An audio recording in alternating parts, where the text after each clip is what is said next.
नमस्कार। प्रस्तुत है आज का चिंतन। जिनकी जड़ें सड़ गईं उन खोखले पेड़ों को आंधी का एक झोंका उखाड़ फेंकने के लिए पर्याप्त है।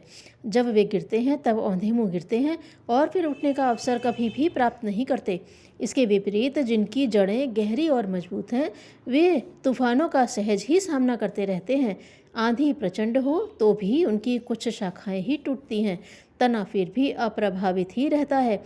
वह भी टूट जाए तो जड़ें फिर नए अंकुर देती हैं और टूटे हुए वृक्ष जैसा ही एक नया वृक्ष चंद दिनों में फिर बनकर खड़ा हो जाता है।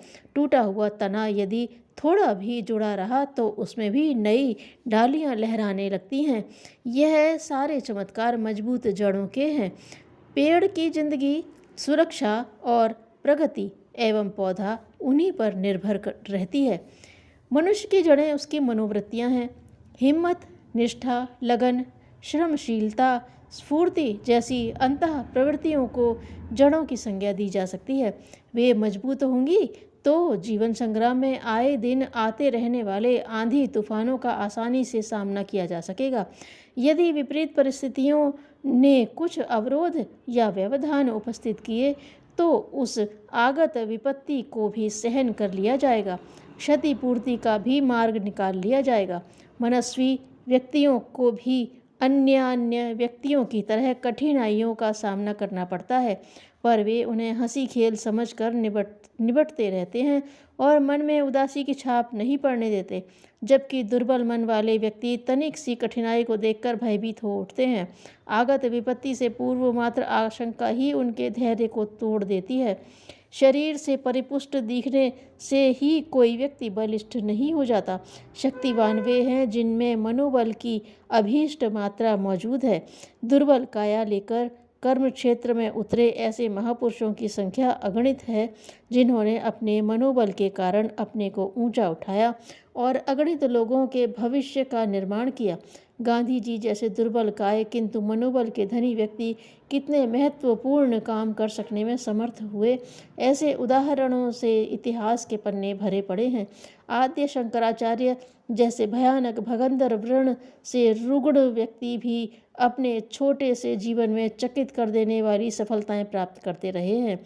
शरीर बल की नहीं, मनोबल की महत्ता को ही यह उदाहरण प्रतिपादित करते हैं। शरीर बल और मनोबल की तुलना करनी हो तो विशालकाय हाथी और मनस्वी सिंह के मल्ल युद्ध का प्रतिफल हमें सहज ही वस्तु स्थिति समझा सकता है। हमें जीवन की जड़ों को मजबूत बनाना चाहिए और उन्हें सींचने में दत्त चित्त रहना चाहिए।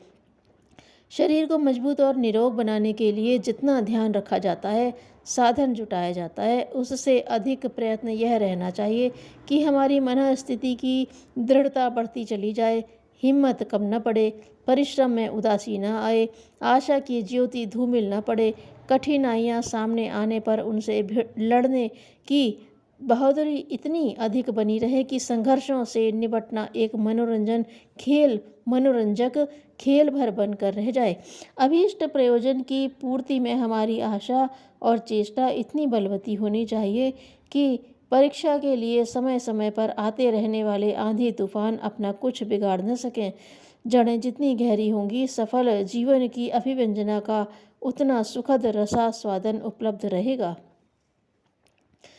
वास्तव में प्रेम की कसौटी तो यह है कि व्यक्ति अपरिचितों के लिए अपनी सुख सुविधाओं का त्याग करे तथा उस त्याग में कष्ट के बजाय आनंद को अनुभव करे। धन्यवाद।